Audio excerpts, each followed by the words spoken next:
These motherfuckers got scraps too, don't get caught lacking. Y'all seen these old cowboy movies? You go to the bar, nigga, you about to get tried. You go out in the bar, you got that drink with your brothers and that shit, then you about to get tried out here, but don't be caught lacking. Don't kill your brother off some bullshit, man. Don't hurt your people, man. This is for protection only, man. I got family out this bitch, man. I got brothers out this bitch. I got to protect. Somebody trying to run up on us. We lacking. What we gonna do? Fight a nigga with a machine gun? Now we're gonna bust your ass. We'll cut your head off and bring it back to the Lord, man. UPK shit, man. Hey, man.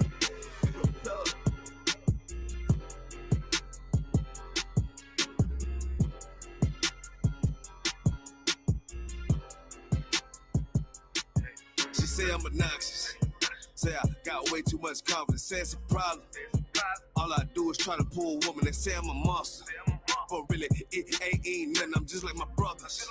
But shit, you know you look better with me, yeah. Girl, you know you look better with me. How I pull up and then shock. I do my dance on them, what the fuck? How I chill, I run it up. Come and fetch a girl, boy, stop, bitch. Okay, you know you look better with me. I pull up with lines. I'm a judo with a nigga pride. I'm just like a lion. Want my woman cook, clean, fuck, and shut the fuck up, yeah. I got bigger piles of work about than you in adultery. But shit, you know you ain't going nowhere. Hey, checking my mood with the bass. Try to walk to the place. Ice on me, come and skate. You really hoe wanna escape. Yeah, we up, face your face. Or outwork me, what you think? Pretty girl, good taste. Wanna know all my traits. Yeah, you know I'm on attention. I'm James Brown, to the Israel. Bullets long, yeah, extensions. The nigga hate what they mention. Y'all pull up how I'm gifted. I'm Mike Jacks with the fist. Beat it like I'm Thriller. She say I'm obnoxious. Say I got way too much confidence. Say it's a problem. All I do is try to pull a woman. They say I'm a monster. But really, it ain't nothing. I'm just like my brothers. But shit, you know you look better with me, yeah. Girl, you know you look better with me. How I pull up and then shock. I do my dance on them, what the fuck? How I chill, I run it up. Come and fetch a girl, boy, stop, bitch. Okay, you know you look better with me, damn. Bitch, you basic. If you don't want a South Coast nigga, you just a ranking. And really, you ain't even damn exquisite. And bitch, you fake it.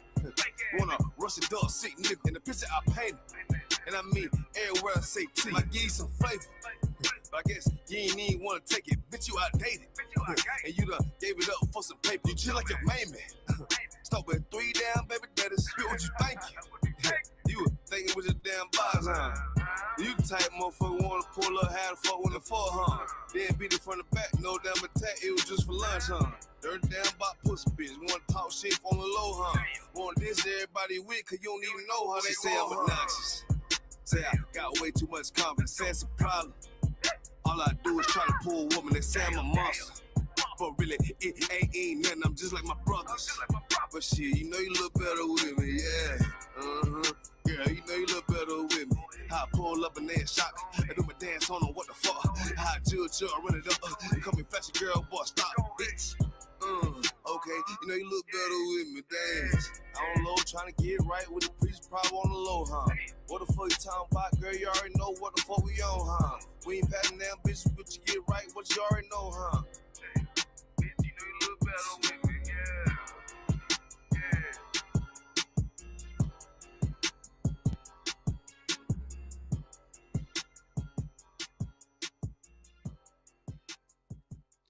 Station.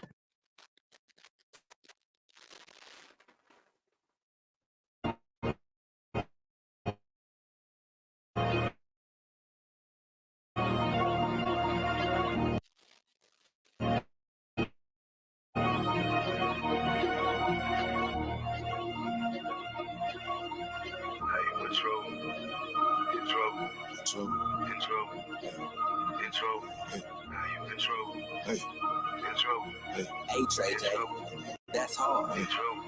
Now you in trouble. Playing with my brothers. Fuck around with these bitches, boy. I swear we don't love them. Okay, my tank off the stop. Scheme from my shop. The way I put that G on, but they might give me another. I can't just sit here and fuck it, let alone sit here struggle. I gotta get off my ass, get this paper. No, I love my women mad, a soldier. She mad a warrior. Preach some prophet shop. Bitch, I'm exploding. Let's get stupid, damn sneaky bitches. No love. Out on all of my channels, 5 big can't see what I'm doing. Now make big noise and keep going. Till these superstars, I'm out of one. I got big drip, what you call it? Make that money rain like a faucet. All these bitches wanna commit adultery till I pull up and she scoping. High style ass preach does. Once gonna pull it out, even knowing I don't play game with nobody. If she bad, I pull it out. See this cute bitch and she lurking, putting her toes all in the dirt before a nigga. Hey, want me a bit that's tender. Though she read what she saw, deep inside remember. I'm just walking, blood shouting, what a damn reason. She talking about what's the move after we started breathing. On the West Coast, I got it. On the South Coast, I got it. On the East Coast, I got it. On the North Coast, I got it. Everywhere I go, I got it. Young niggas just started, bitch. Fuck, now you in trouble. Playing with my brothers. Fuck around with these bitches, boy. I swear we don't love them. Okay, my chain costs a star. Scheme from my shop. The way I put that G on, but they might give me another. I can't just sit here and fuck you, let alone sit here struggle. I gotta get off my ass, get this paper. No, I love it. My women mad, a soldier. She mad, a warrior. Preach the prophet, shop. Bitch, I'm exploding. Let's get it all on me. Put it all on me. Lay it all on me. Put it all on me. I say put it all on me. Put it all on me. Put it all on me. Put it all on me. And yeah, be safe. The fuck is you? They want that I'm crazy. You're stepping too close to my brother, mine. Adrenaline rising up. Say little nigga, yeah, turn it up. You hang with them niggas, won't get no love. My name is Safe and I'm so wrong. See what's up. And we don't make this gonna be the reason why you lay down a little bit. And everybody got their trust up in their conduits that shit. Yeah, we really feel the love. We ain't worried about that shit. Yeah, they wish that he could. Yeah, I wish a nigga would. Man, fuck that. We turning up, going all in with this shit. I feel like them niggas don't give a bones at the wall with this shit. We took our oath with this shit. And I'm embedded in this shit. And now I die for this shit. And this that brotherhood. I bite the bullet first pussy. Yeah, hop up in the bed from her brother's yeah. With my brother, just wanna say no. Now you in trouble, playing with my brothers. Fuck around with these bitches, boy. I swear we don't love them. Okay, my chain costs a star. Scheme from my shop. The way I put that G on, but they might give me another. I can't just sit here and fuck you, let alone sit here and struggle. I gotta get off my ass, get this paper. No, I love you. My women mad, a soldier. She mad, a warrior. Preach the prophet, shop. Bitch, I'm exploding. Let's get it all on me. Put it all on me. Lay it all on me. Put it all on me.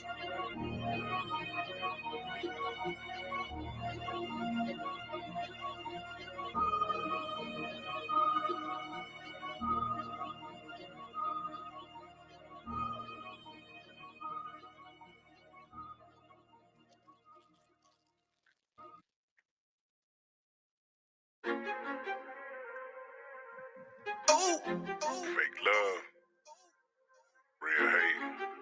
One West. But we set apart, nigga.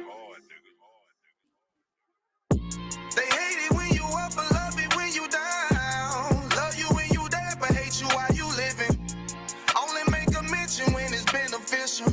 Oh, you can't keep it solid, I ain't fucking with you. Fuck a fake friend, show is over, close the curtain. Told you that they loved you, laughed at you when you was hurting. One thing about that U.P.K, this brotherhood for certain. Dress you up in all black, urge you up to put that work in. Same niggas that was on the block putting that work in. Abandon that lifestyle, cause now I know my purpose. Coming from a place where a black man life is worthless. 400 plus years, yeah, living out them curses. I blame the so-called leaders in the churches. Was supposed to save our soul, instead they led us to the hearses. Backstabbed and betrayed by the people you would die for. Your family ain't family, so-called friends switch sides on you. Crack and take a knee on your neck, whisper and die, boy. So I stay strapped with the Kaepernick, that's the firearm. Gotta watch your back, you know them demons out here lurking. If I don't know shit, then I know one thing for certain, look. They hate it when you up, but love it when you down. Love you when you dead, but hate you while you living. Only make a mention when it's beneficial. You can't keep it solid, I ain't fucking with you. They hate you when you up, but love it when you down. Love you when you dead, but hate you while you living. Only make a mention when it's beneficial. You can't keep it solid, I ain't fucking with you. I say fuck the fake love and disloyal behavior. Brotherhood is a weapon, but bitch niggas is contagious. Hating your elevation instead of hitting the pavement. Watching your every move and never get motivated.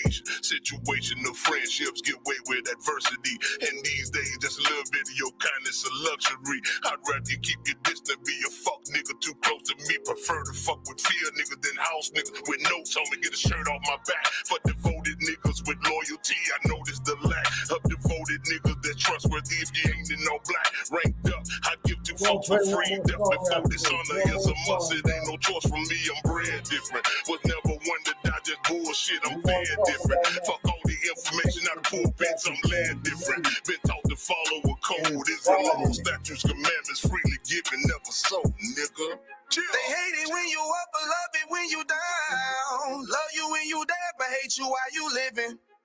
Only make a mention when it's beneficial. You can't keep it solid, I ain't fucking with you. Damn right, can't keep it solid, ain't fucking with you. Damn right.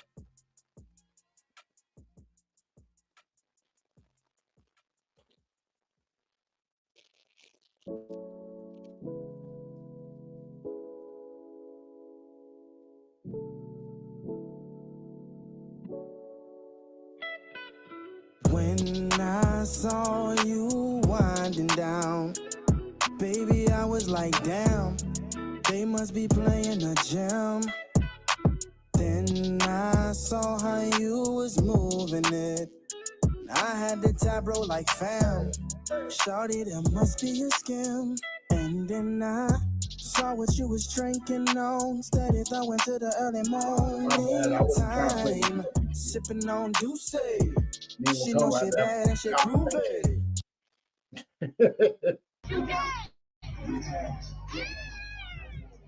Don't try to play that smooth sexy shit. Ain't nothing wrong with that. You on that King David, I understand. On King David.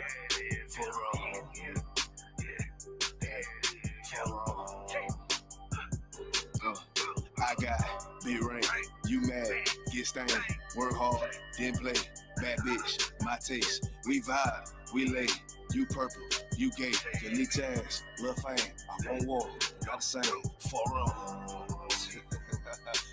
these people, I try to tell these motherfuckers time and time, they for wrong, pussy ass, purple ass nigga, man, for wrong, they get your born ass right.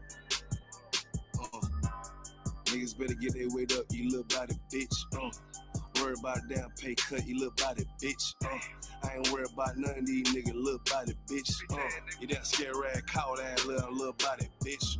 Had to fuck around, get my rank up, you little body bitch. And I'm pouring up, yeah, young nigga, and I'ma take a sip. Yeah. All these niggas run down, hate, but tell them zip it lip. And you a dumb ass, scare ass, boy, little body bitch. Damn. And I ain't worried about none, nigga, nah, I ain't worried about shit. I got more than one, so you know, nigga, don't reminisce. I spit flavors on these damn beats, niggas better catch a pitch. Never knew a goddamn man be scared to represent. But you a whole ass, dirt ass, little damn body ass nigga. Get body with the damn scripture with your little body ass nigga. Nigga, I'm a true priest, true line, nigga, true Zion ass nigga. And you a little boy, a little bitch ass, little body ass nigga. Big ring, you mad, get stained, work hard, then play. Bad bitch, my taste, we vibe, we lay, you purple, you gay, your leech ass, lil' fan, I won't walk, not the same, for wrong, I tell them, nigga, for wrong, get your shit together, nigga, for wrong, work. I'ma do this shit till I rock, you little body bitch. I'ma ditch your ass like your pot, you little body bitch. And I'm smooth with it, y'all zop, you little body bitch. And I switch nigga on that thought, you little body bitch. And I'ma stay turning like the cars, you little body bitch. And I'm so cold like a bomb, you little body bitch. And I'm a warrior like that Gabar, you little body bitch. And my aim like that a zop, you little body bitch. Need a princess pop out, you little body bitch.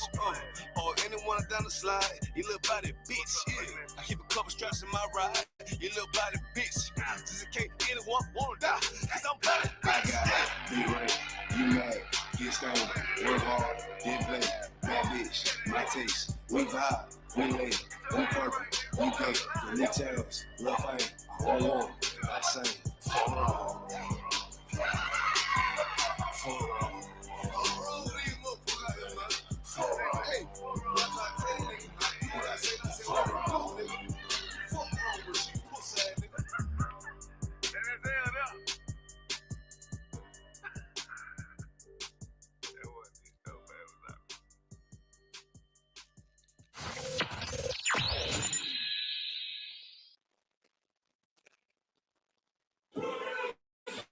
Shalom. That's my joint right there too. But shalom, what's going on?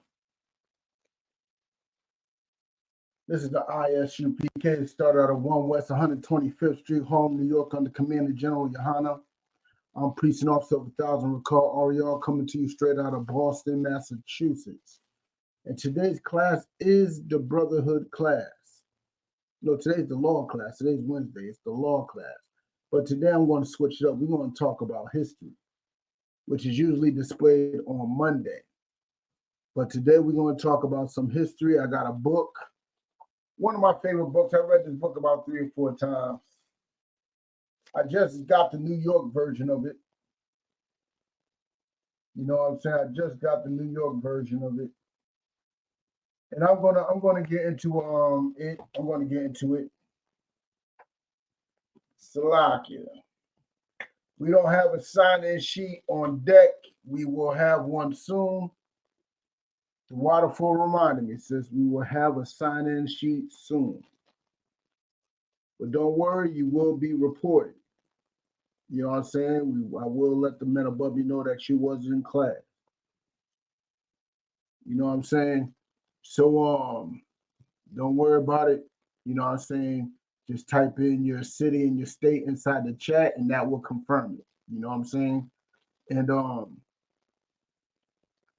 today's class, we're going to talk about Massachusetts' pride and its hatred towards Black, Hispanic, and Native people. Massachusetts has an extensive history that it likes to hide. Massachusetts became masterful on hiding its history. It's amazing the way it does it. You know what I'm saying? Massachusetts likes to shove things up under the rug. It's a skill that even I don't understand. But let's get with it. How should I start this? I want to start this off with let's start this off with Obadiah 1 and 3. Let me type it in the chat. Massachusetts is it is a very heavily racist state. It's almost as if you have to be here to see it, because if you're outside of Massachusetts, you won't even know. People don't know it till they come here. You know what I'm saying?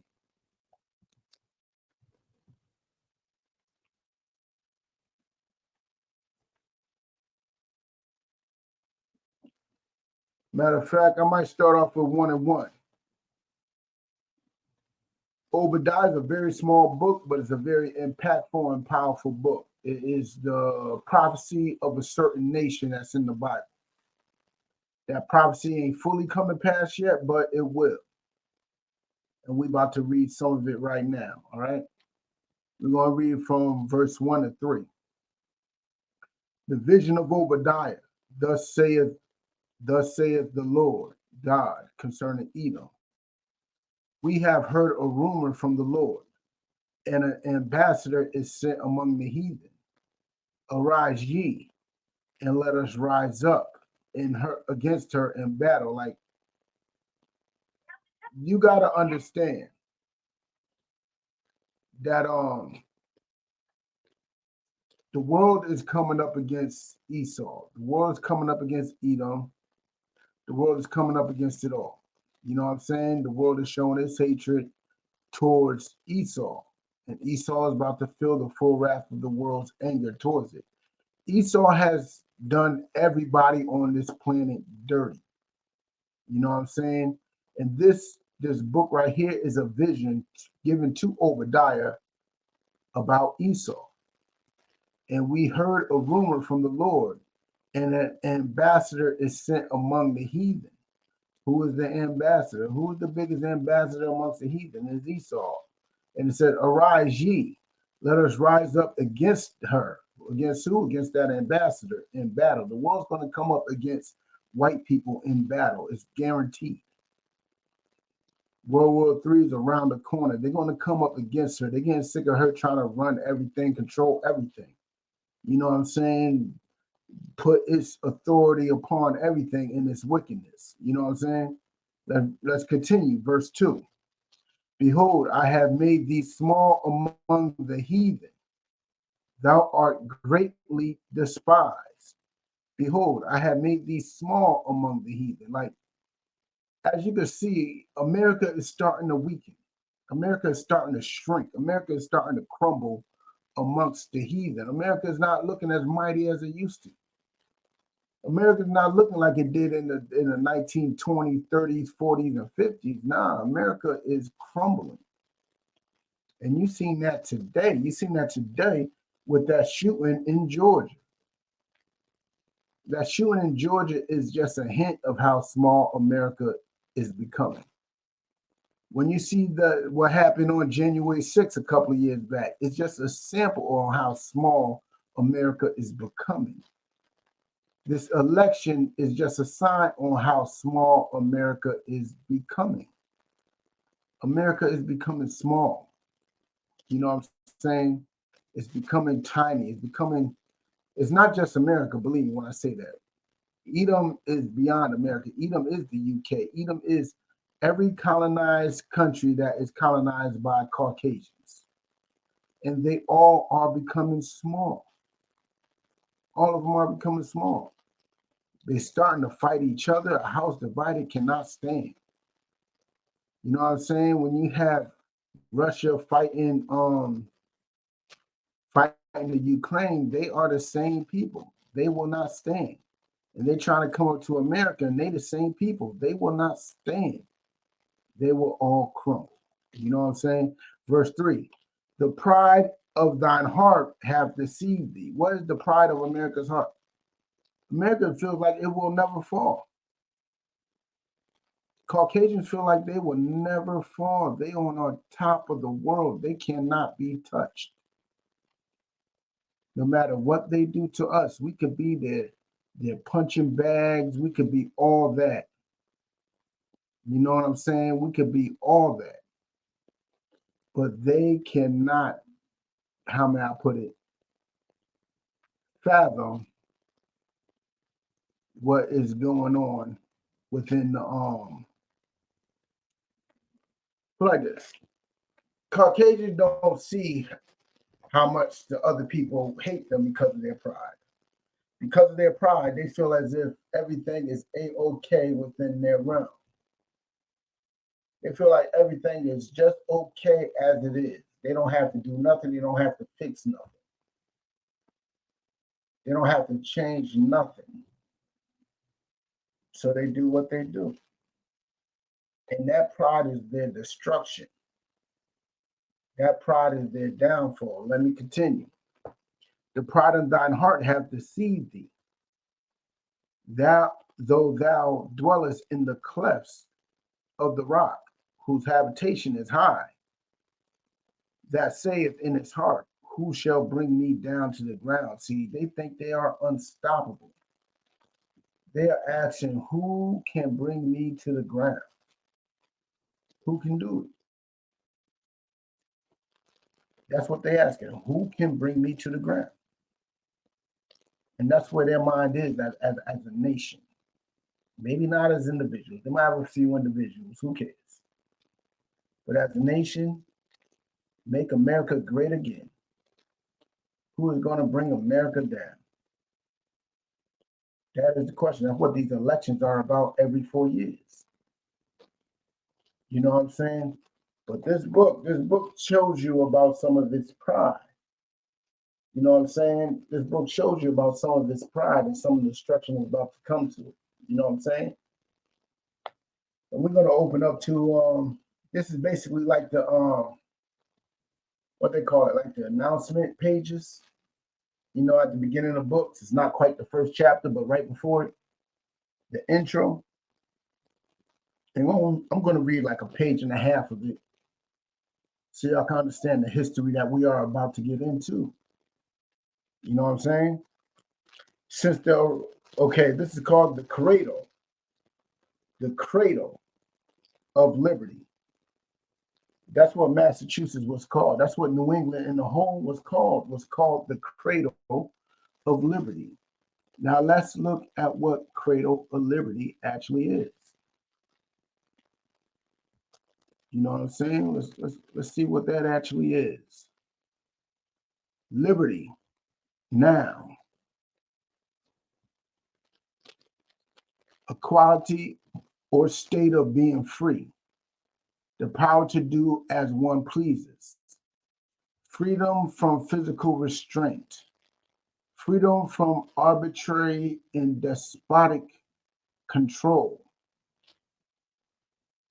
The positive enjoyment of various social, political, or economic rights and privileges. The power of choice. The right of definition 2A. A right of immunity enjoyed by prescription or by grant privilege. Permission, especially to go freely within specified limits. That's not too free, if you ask me. If you're going to specify a limit, your freedom is restricted. You know what I'm saying? There's a whole bunch of definitions toward freedom, but the most recent one is always the first definition. See, what you got to understand when it comes to definitions, the first one is the most recent. And the most recent is the quality or state of being free. Massachusetts and New England is the quality and state of being free. The power to do as one pleases. That is something that you just don't see. We don't see that. I mean, people can't even go to school anymore freely. You get school shot up. Where's the freedom in that? You know what I'm saying? In Massachusetts alone, a black man can't, open up a business anywhere he has the opportunity to do so. No. You got to go through commissions, group meetings, and all this extra stuff, jump through all types of loopholes. You just can't rent a spot and open up shop. You can't do that in Massachusetts. The prologue, you're absolutely right, sis. That's what the beginning is called, the prologue. You can't absolutely open up shop in Massachusetts. You can't, no Black, Hispanic, and Native person is free in Massachusetts. Let's continue reading. There is a greater portion of misery condensed within a smaller space than had ever existed in the known world. Lord Grenville on the New England slave trade. That's what Lord Grenville, which is a Caucasian man, what you call him, abolitionist, you know what I'm saying, a slave abolitionist. He wanted to get rid of slavery. And he said there is a greater portion of misery condensed within a smaller space than had ever existed in the known world. And he was talking about New England as a whole, not just America, just New England. You know what I'm saying? Let's continue. Since the arrival of the Pilgrims in 1620, Massachusetts has claimed to be the enlightened moral center of the New World. After all, it is claimed the rudiment of democracy and the doctrine of religious liberty developed on her shores 383 years ago. Moreover, that's how long ago this book was written, because it's been longer than 383 years. Moreover, many Americans will claim today that Black slavery was a Southern enterprise and never occurred in the North. Indeed, they will be ashamedly maintain that some Blacks in colonial times were free to enjoy the benefits of liberty, just like the founding fathers, in that Northern whites abhorred the slave system and fought for Blacks to win their freedom. Massachusetts is foremost in perpetrating this ludicrous historical fraud. Massachusetts is known to promote that. Like, not everybody in the North was slaves. There's a lot of free Black people enslaved in Massachusetts. You know what I'm saying? Even some, you'll hear this a lot. Even some Black people had slaves. You will hear this a lot in Massachusetts. Because you know what they're doing? They're diverting your attention from them. They're changing the subject from them. You know what I'm saying? But deep within the historical record is another story altogether. The early Bay State settlers talked of freedom, but led the nation by example in their cruel genocide of the red man. The legislator of the Massachusetts colony was the first to welcome officially the African slave trade. See, Massachusetts was the first place where the African slave trade started. What I mean by African, I'm talking about us Negroes. I'm not talking about the Hamites that actually sold us to white people. I'm talking about those who actually was enslaved in America. Now, Massachusetts was one of the first stops. We were the first to welcome it, first to accept it, first to write it into law as it is acceptable. And you know what I'm saying? Massachusetts has its history with slavery, you know? Let's continue. In fact, many proper Bostonians built their fortunes upon the despicable enterprise. Like many of the notable, rich, wealthy, famous people from Massachusetts and Boston and all over. Hell, you don't even have to be from Massachusetts. If you was a racist and a slave owner, you might have got something named after you. You might have got a little notoriety and something named after you. You don't even have to be born or raised in Massachusetts. And we're going to hear about that soon, too. Massachusetts became America's leading slave ship builder. They were building slave ships in Massachusetts. And we do have places today that still make slave ships. They're probably the same places that made the slave ships back then. You know what I'm saying? They probably still exist. The families are probably still making money and everything. Let's continue. And sent one expedition after another into Africa to rape, pillage, and plunder her black humanity. In one slave expedition originating in Massachusetts, 100 Africans were murdered by Boston merchants on African soil, and a Medford merchant murdered 26 Africans on a voyage to the Caribbean, which is another point I want to bring up because a lot of these people that claim to be FBA, they represent that FBA, that foundational Black America nonsense. And they seem to forget a very important point. Just because you're in the Caribbean doesn't mean you started off in the Caribbean. Just because they in the Caribbean don't mean they started off in the Caribbean. Some people that were slaves in America were shipped to continue their slavery in the Caribbean. So you want to differentiate your slave history from the Caribbean, from South America, from everywhere else, not knowing that y'all are the same. Y'all suffered the same thing. That's that division that FBA is putting upon us, that it started from our oppressor.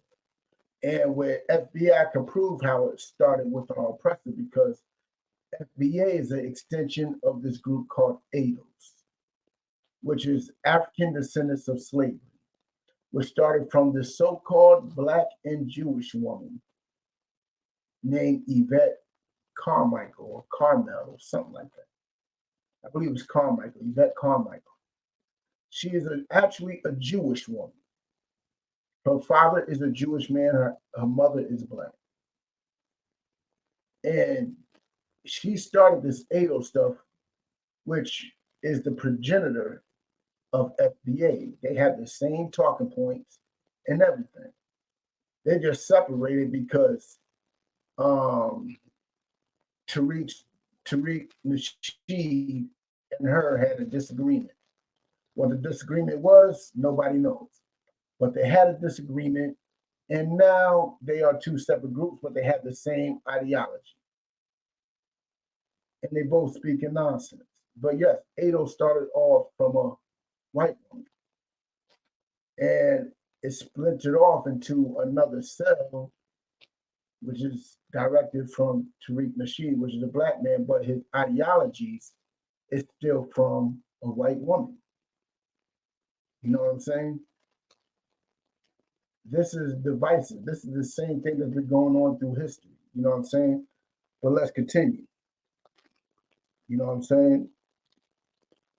Gangs of chained Africans were landed on the docks of Boston and Salem by white Massachusetts merchants and announced alongside hogs, lumber, cask of cheese, destined for a life of hopeless bondage, laboring without wages under the stinging whip of the white colonists. We were sold along with pigs, lumber, and cheese. Like, for example, FBA is Foundational Black Americans. It's a group that Tariq Nasheed made. And we were sold alongside with hogs. See, what a lot of people don't understand, pigs and pork altogether is not native to this country. It was brought here from Europe, brought here from Africa. Our so-called Southern and Central American people is not, I mean, they are heavy into pork. They love pork today. But this wasn't something they were eating before Columbus came around, because pork wasn't in this country before Columbus came around. Pigs are not native to this country at all. Hogs are not native to this country. None of them are native to here. But they forced their culture on us, and now South and Central American, they literally love pork more than they love their mama. Hell, black people, we love pork more than we love our mama. We will fight for that pork. You tell somebody that pork is wrong, it is an argument all day long. But let's continue. I'm diverting. Even Peter Faneuil, the man who gave Boston the Great Hall of Liberty, owned a slave ship and kept black Africans as slaves. Let me tell you about Faneuil. We have a area in downtown Boston called Faneuil Hall, which is where the Hall of Liberty is till this day. It still stands. And that actually used to be a port in a auction block. Faneuil Hall used to actually be an auction block, and it still stands today. Black people come from all around the country to come and chill and hang out in Faneuil Hall, not knowing that your ancestors were put on an auction block, sold, split up, and everything else.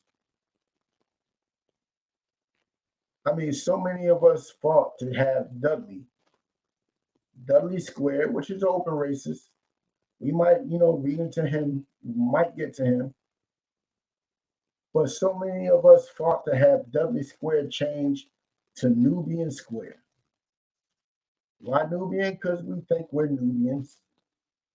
We think we're African. So it was changed to Nubian Square. And we fought that fought. And now a lot of people want to forget about how Massachusetts was racist and how Dudley was a racist bastard. But we still have Faneuil Hall. And nobody's fighting to get that changed. Nobody's arguing about that. Know why? Because we pick our fights, and they're mostly picked around election seasons, and they are mostly given to us by our oppressor. Our oppressor tells us what. Nobody cared about Dudley being called after me. We always said down Dudley. We going to Dudley Square, Dudley. Yeah, nobody even care. Not saying that we shouldn't, but our master is picking our fights. Why are we fighting for Dudley to get changed when there's so much more in the same barracks to get changed? And we're going to read about so many more things that need to be changed. And this is just a small sample, but let's continue. When a white man died, he simply passed on the Africans he enslaved to his survivors. See, we were inherited. A lot of us were property that was inherited to the sons and daughters of our slave masters. Let's continue. Who dutifully maintained the cycle of oppression and racial hatred. Many of the children of Massachusetts merchants still live on the dividends of the stolen profits and wages due to Black racists. A lot of them live on. See, that's what we call white privilege. But a lot of them will deny that this even exists. A lot of them won't even admit that they benefit off of the work and the enslavement of our people. You know what I'm saying? Let's continue.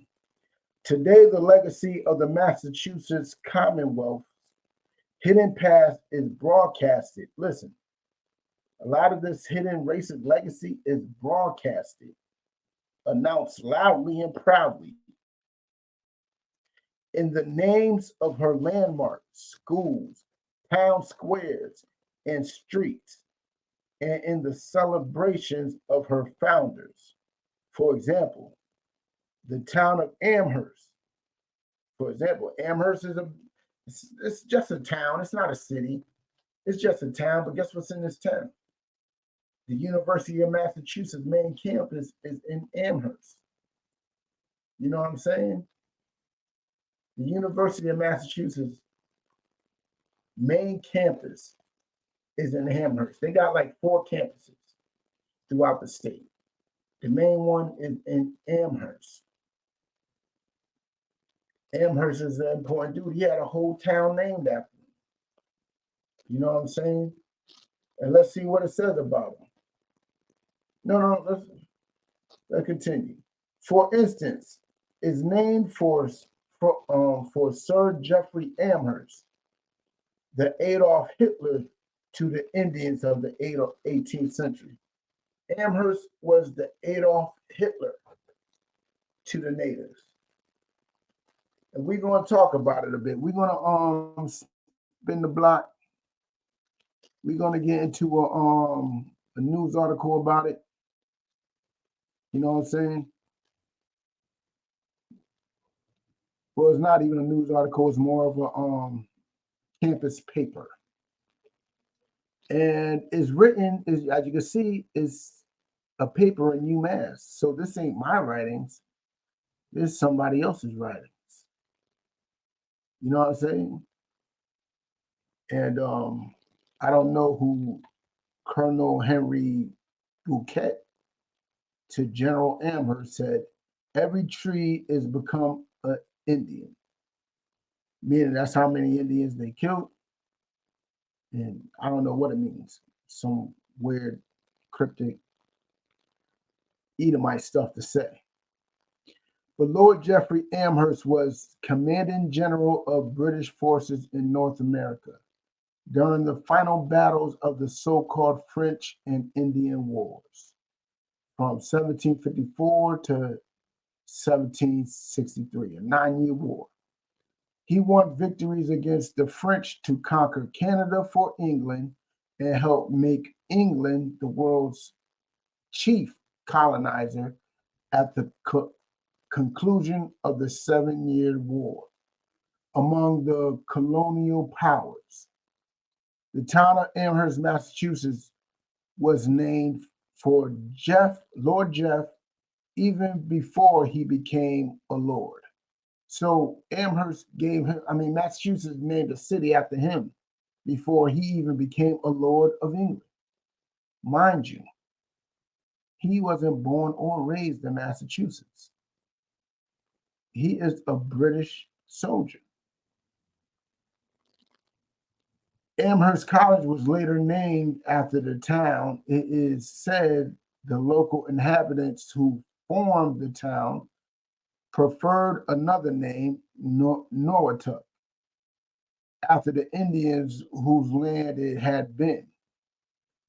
So they wanted, the people who were living there wanted to name it after the natives that were murdered there, whose land it had been. The colonial governor substituted his choice for theirs.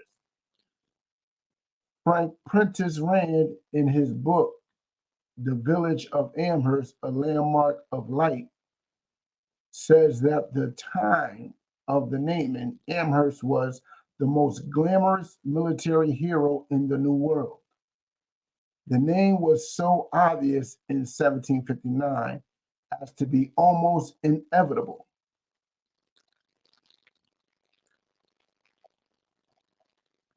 Amherst College trustees voted, blah, blah, blah. That's not the part I wanted to get to. Smallpox, blankets. Now, we all know about smallpox, and this war tactic is what makes him so famous. Despite his fame, Jeffrey Amherst's name became tarnished by stories of smallpox infected blankets used as germ warfare against American Indians. These stories are reported, for example, in Carl Waldman's Atlas of the North American Indians. Waldman writes in reference to a siege of Fort Pittsburgh by Chief Pontiac forces during the summer of 1763. Captain Simeon Ecurier, I don't know how to pronounce that name, had brought time by sending smallpox infected blankets and handkerchiefs to the Indians surrounding the fort. An early example of biological warfare, which started an epidemic among them. Amherst himself had encouraged this tactic in a letter to whatever that dude's name is. Some people have doubted these stories. Other people believe in the stories, nevertheless asserted that the infected blankets were not intentionally we all know they were intentionally distributed, or that Lord Jeff himself is not to blame for the germ warfare tactic. He is definitely to blame. He fought in the Pontiac War. He even fought in the war against the natives in New England. This man had a history. This man was around. This man was around the block. He killed a lot of people. Oh, we about to get into that too. We know Thanksgiving was a sham. We about to get into that. Matter of fact, let's get into that. But hold on, let me continue reading. Captain John Codman of Dorchester's Common Square. Family was killed by the very Negroes he enslaved in his home. Like John Codman he's famous. We have a whole square called Common Square, which is a black neighborhood in Boston. Common Square is full of black people.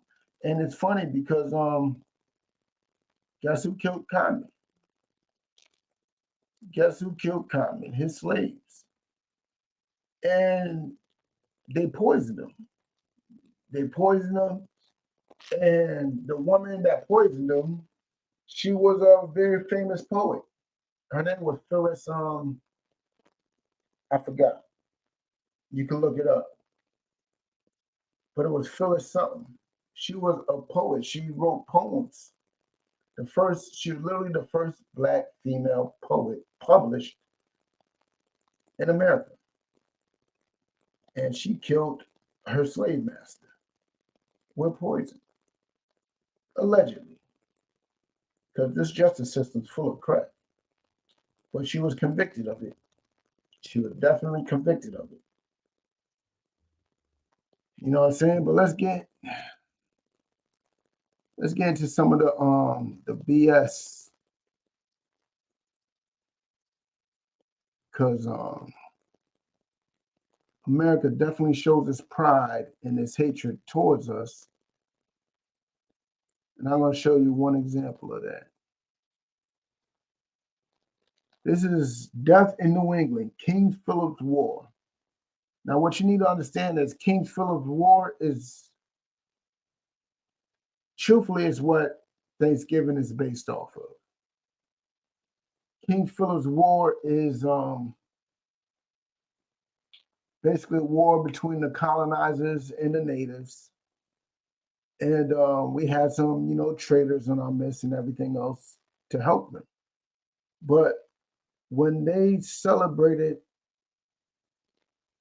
their victories over the natives, they would call that Thanksgiving.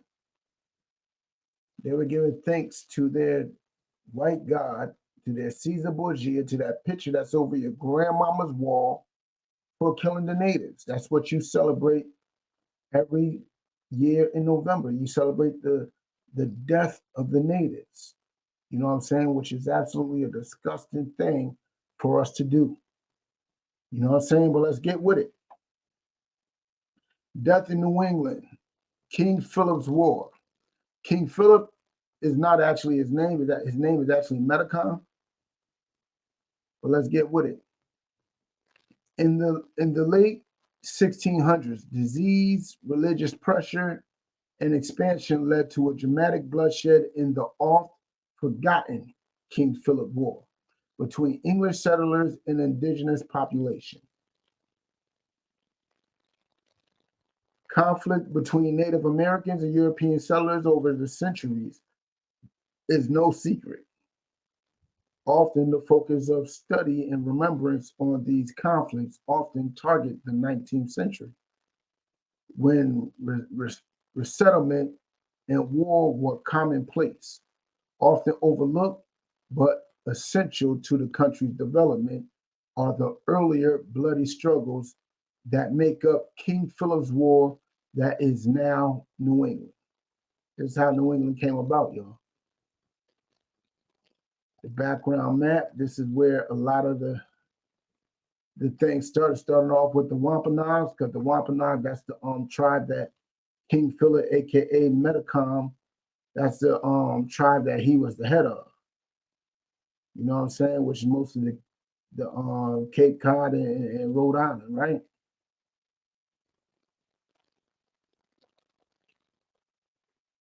When English colonists known as Pilgrims arrived in New England in 1620, they were setting foot on land that the Wampanoag people had occupied for over 1,200 years.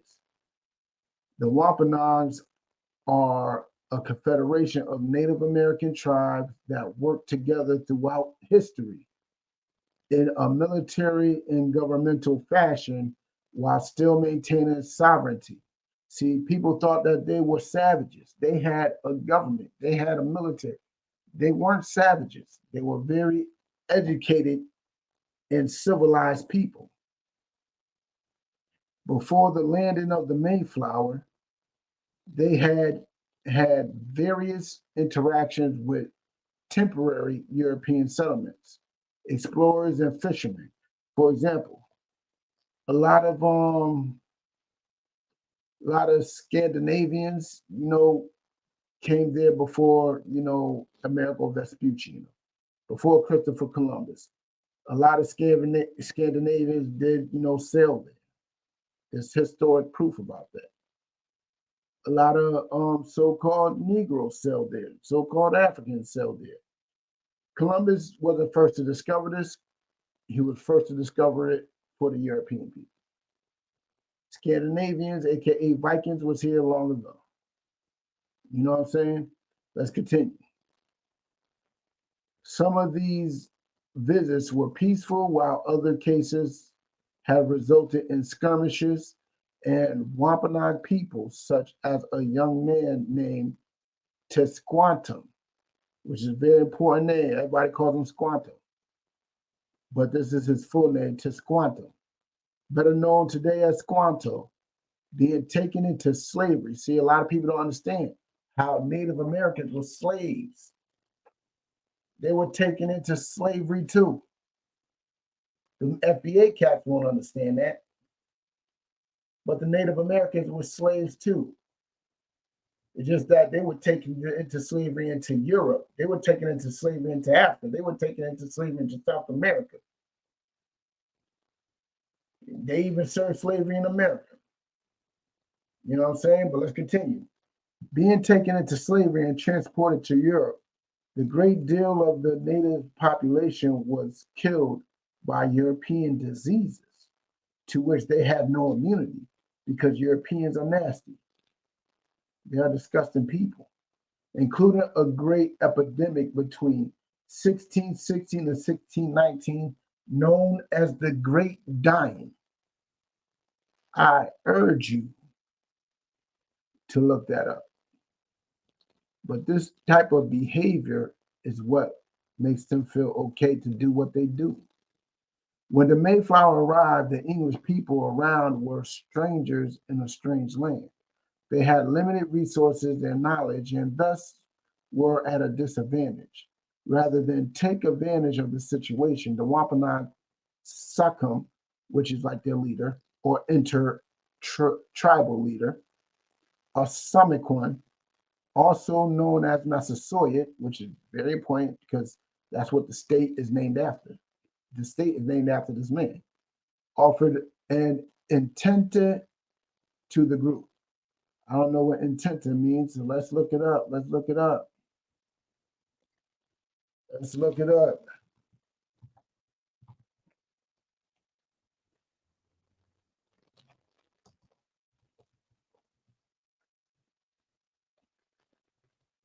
All right, give me a sec. Bear with me. Bear with me.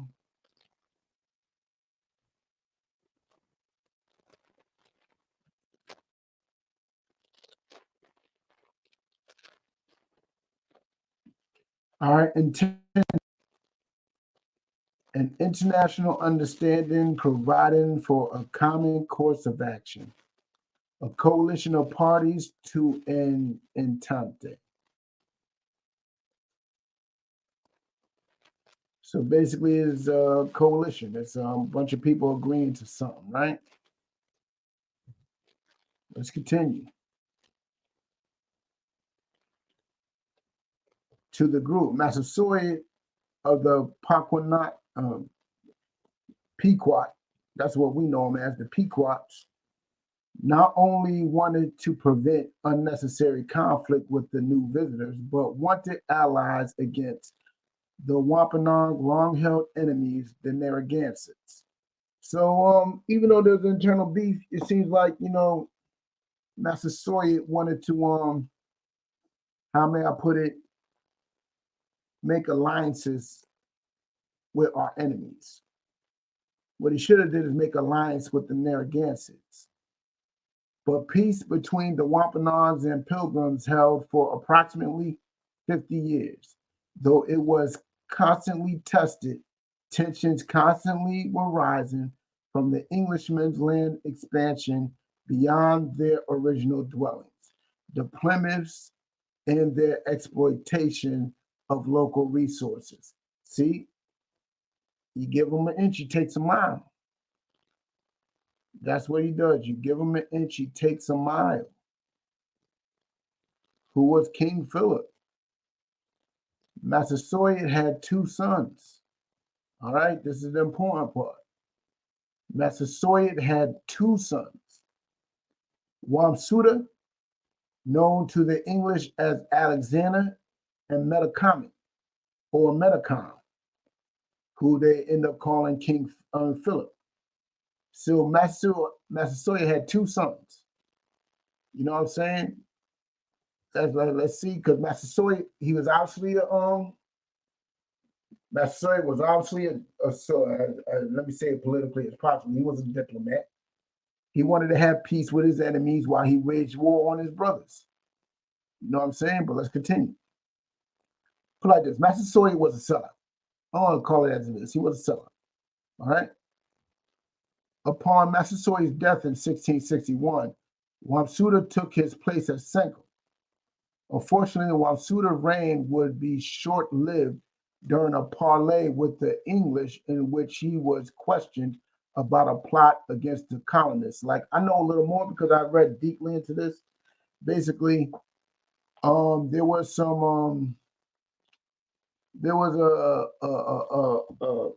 a native who was like a Catholic priest or a pilgrim or something like that. He basically integrated into the European ways. And he overheard a conversation that Wamsuta was having with some brothers about getting some land back. And he reported them. Now Wamsuta had to die because, that's our problem with our people. We have a bunch of rats and snitches. You know what I'm saying? But he actually never actually died from his what's name, but a lot of wars broke out. They wanted to kill Wamsuta. They wanted to kill him badly, but hold on. During a parley with the English in which he was questioned about a plot against the colonists, Wamsuta fell ill. Not long after returning home, he died. Metacom, which is his younger brother, became the head of the tribes, believed his brother had been poisoned by the English, which is highly possible. Highly possible. You know what I'm saying? Metacom quickly stepped up to the plate as Senkum and continued ongoing negotiations for land, use, and peace with the English. So he started, being diplomatic. He's trying to continue his father's legacy of trying to, have peace with these devils. You know what I'm saying? However, he was faced with many challenges in addition to land exploitation and expansion by the English. Metacom watched some of his people and those of other local tribes become praying Indians, converting to Christianity, right? That's what a praying Indian is an Indian that becomes a Christian, which is something that you should look lowly on, which is something that you should look down upon. You know what I'm saying? Adopt English culture and settle in missionary villages. On occasion, these praying Indians would serve as go-betweens, providing the English with information about what was going on in the native villages, which is basically more rats.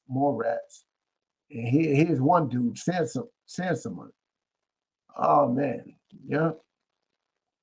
One of the individuals was a man from the Massachusetts tribe named John Sansamon, who had been Harvard educated. Oh man, you know how we feel when we're Harvard educated. Harvard educated blacks is on top of the world. Harvard educated natives is on top of the world. Harvard educated Hispanics, man, you can't say nothing about them. They are the example of Black, Hispanic, and Native excellence. But they are the weakest of our people. Educated and converted to Puritanism. He helped establish one of the praying towns at Natick and often served as an interpreter between Metacom and the English. He would come to play an even greater role as Metacom's frustrations with the English increased and infringement upon the native lands continued. Always remember that. The death of Sassamon and the birth of war. This is long. I want to drop down to the death. Y'all can peep it because this war goes long. This war is extensive. This war was bloody, and the natives on the New England side were not chumps. They were not chumps. I want to go to the death of Metacom. I'm gonna go to the death of Metacom. Where that at? It's coming up. It's coming up. This is it.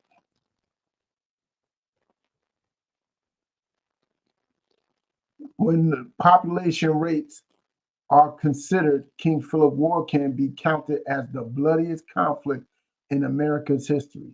Over 2,500 English settlers were killed, which equates to about 30% of the population. It is estimated that about twice as many natives, combatants, and civilians were killed. See, there's so many killed. All they could do is estimate.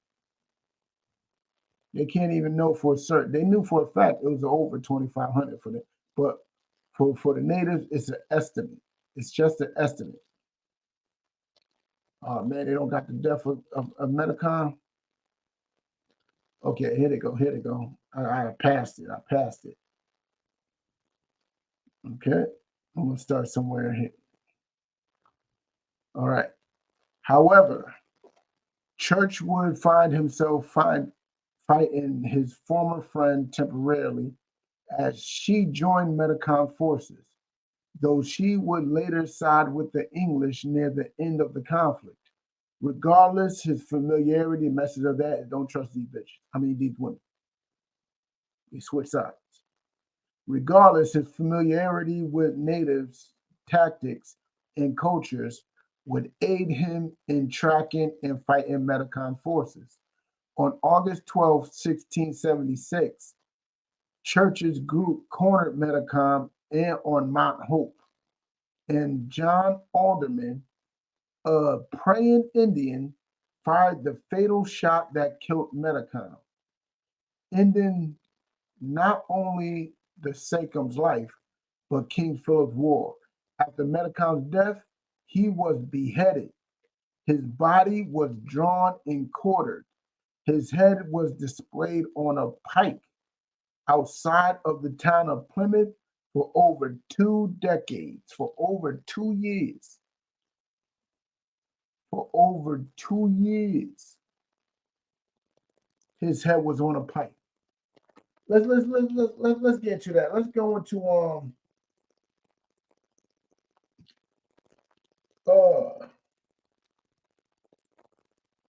on a second. Let me get it.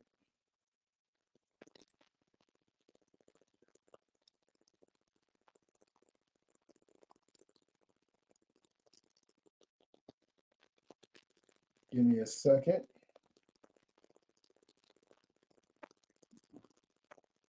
Let's go to Obadiah 1 and 10. Let's go to Obadiah 1 and 10.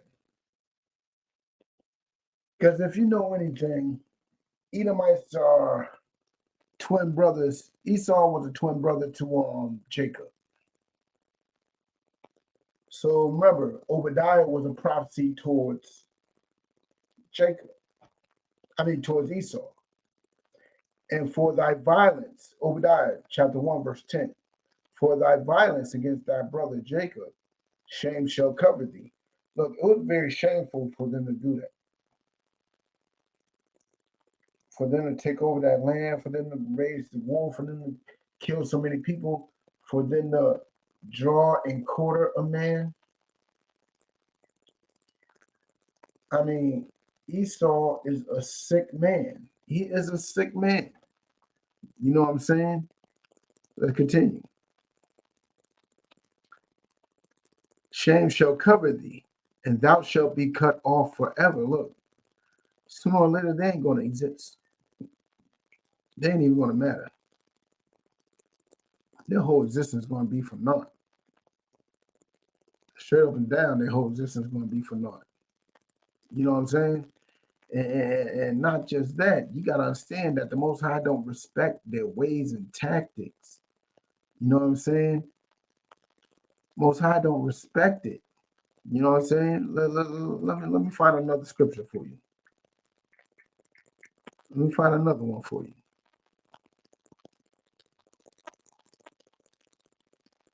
All right, Hebrews chapter 12, verse 16.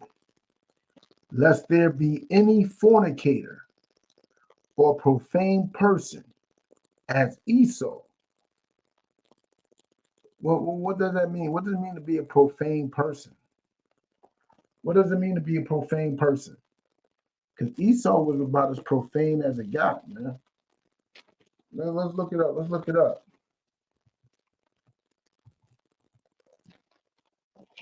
Because this is definitely a verb. This is definitely a verb. Let me share the screen so y'all can read along with me.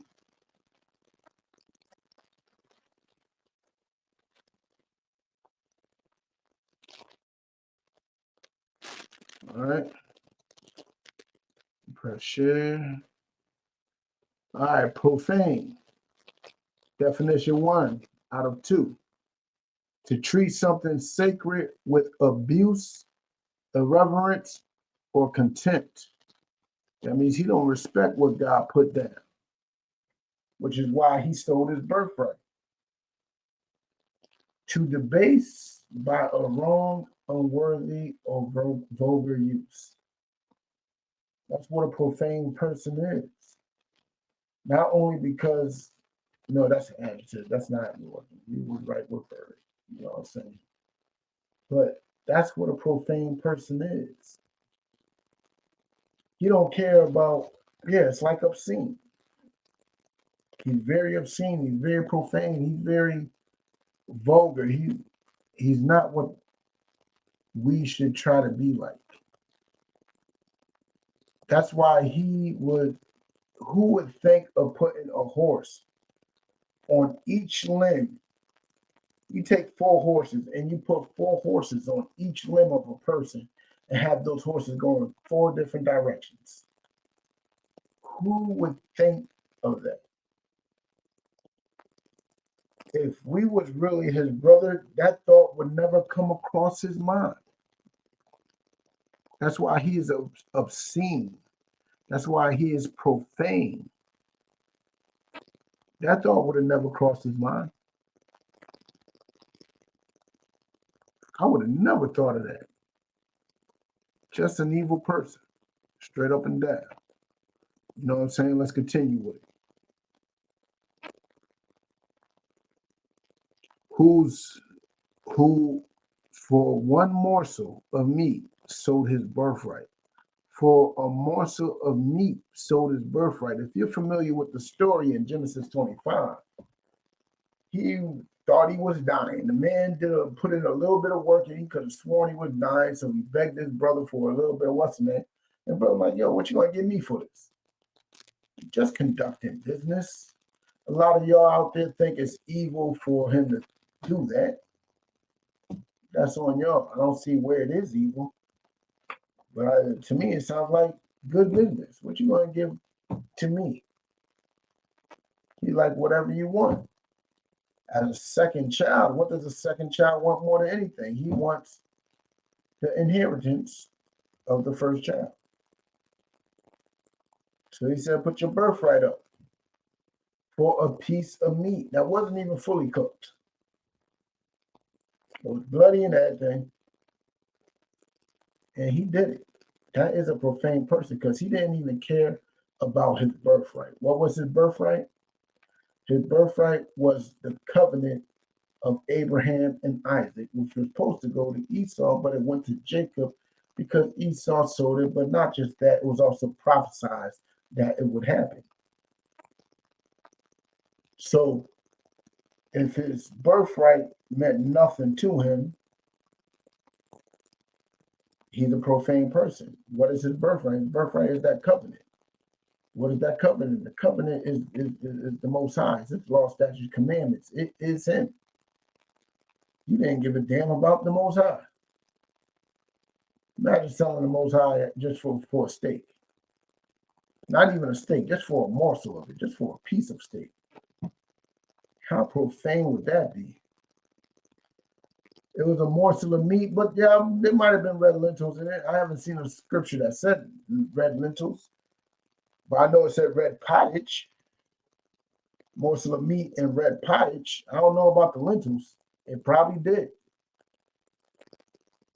But at the same time, I don't care what's in it. Can't be that delicious. They could have had all the delicious meats and cheeses and beans and vegetables. And you're profane if you thought that would be worth giving up your birthright. In his pride, Even back then, his pride thought it was okay because what did Esau do? He still trying to renege on that. Esau is the renegger of, I ain't gonna say it, I ain't gonna try to get it, but he reneged on it. He reneged on it, and he wants, how may I put it? He thought he was wronged by it. His pride made him think he was wronged by giving it up, which is why he does the thing he does to blacks, Hispanics, and natives. That's why he does it. You know what I'm saying? Let's go to Romans 9 and 13.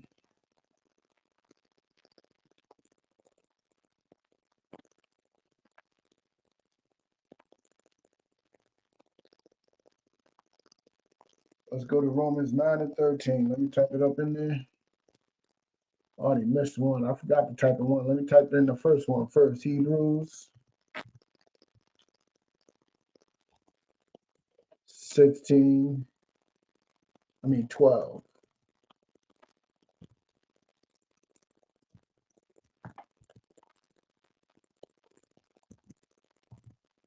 In fact, did I even read 17 now? Think about it.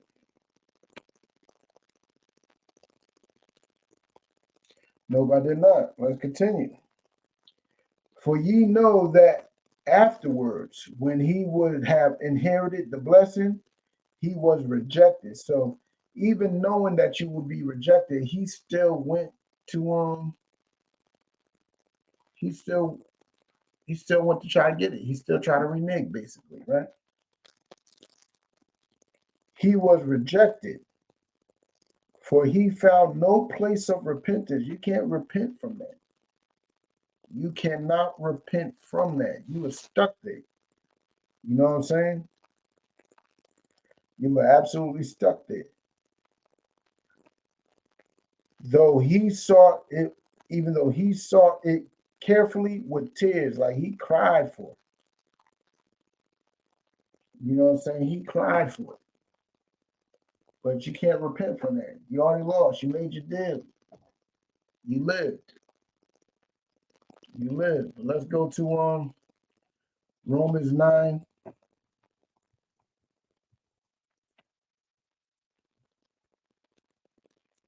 And 13.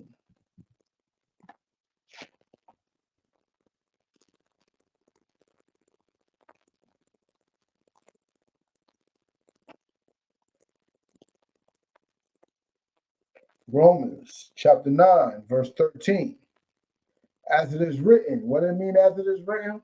That means that this was written in the Old Testament. This ain't his words. This is something that is known. This is something that has been discussed. This is something that's passed down verbally from generation to generation. This is not nothing new. This is something known, right? As it is written. It was written back in Malachi. Malachi 1 and 3. That was 1 and 2 or 1 and 3. Right?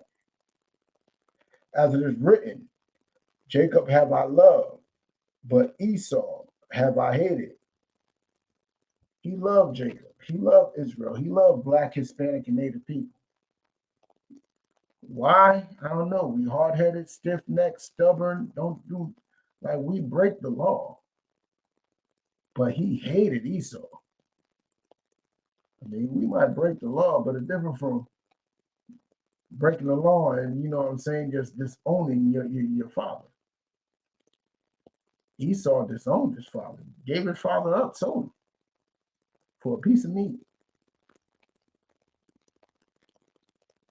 All we do is just be, rebellious and stiff-necked and stubborn, which we deserve everything we get after that. But it's different. Imagine your child you going to your child's school and your child just completely ignores your existence and pretends like you're not even there at all. Like you're not their mother, you're not their father. Like you're not there. They just reject you and just try to hide from you. You're looking for them. You're trying to pick them up from school to do whatever, but too many people around. You embarrass them. They want nothing to do with you. They don't find no value in you. That's what Esau did. which will hurt a parent more than more than a child just coming home late. It will hurt a parent way more. You know what I'm saying? I'm gonna go to 2 more scriptures before I end the class. Let's go to Jeremiah 49:16.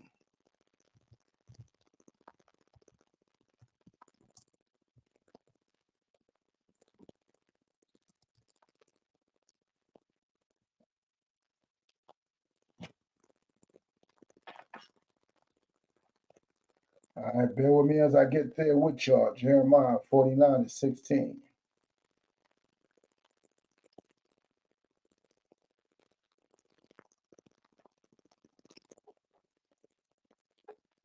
Should I start up higher? Just to put it in perspective on how this is the same prophecy that Obadiah was talking about, I want to start at 15. No, let's start at 14, because you got to remember Jeremiah and Obadiah were part of the same crew. They were part of the same camp, as some of you individualites would like to believe. But let's hear it.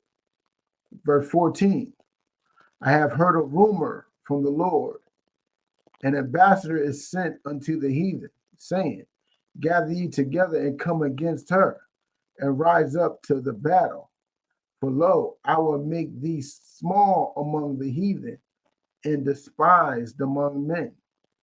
Isn't that the same thing that was said in Obadiah 1? For lo, I will make thee small among the heathen, and despised among men. The terribleness hath deceived thee.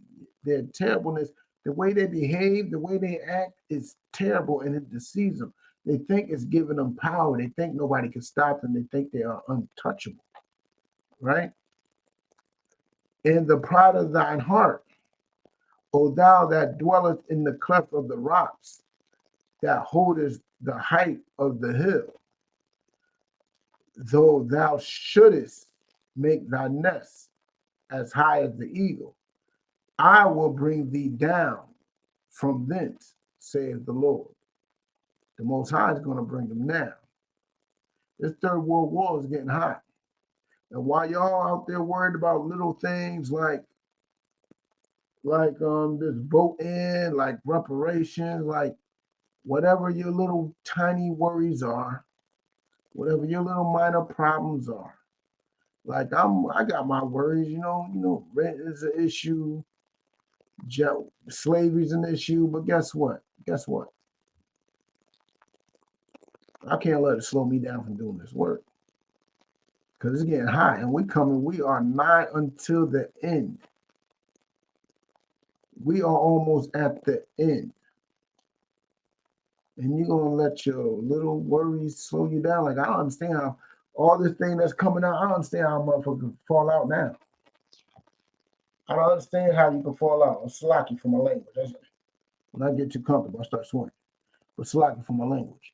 But I don't understand how a person can fall out of this. Fall out of this truth, fall out of this knowledge. Knowing what they know. Going through what they're going through. I don't understand it. You know what I'm saying?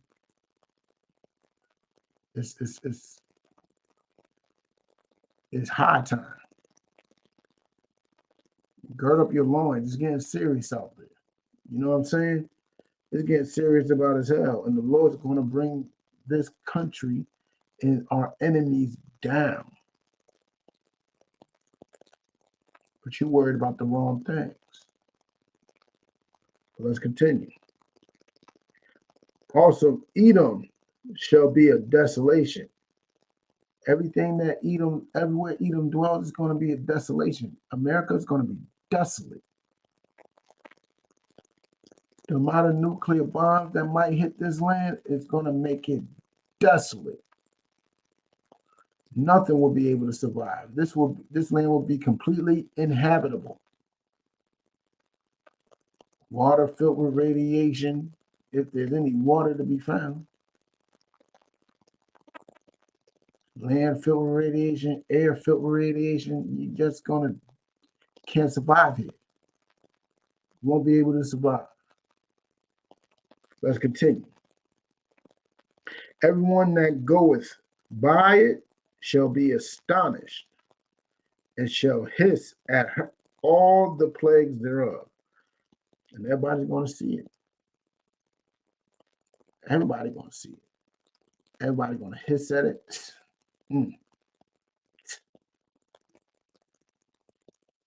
Y'all know what that hissing is.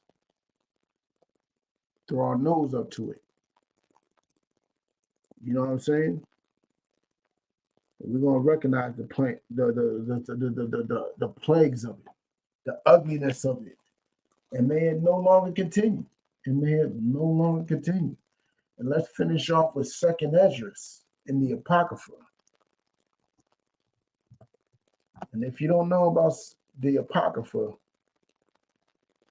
it is a set of books that was taken out of the Bible by the Roman Catholic Church, which shows a certain history of time.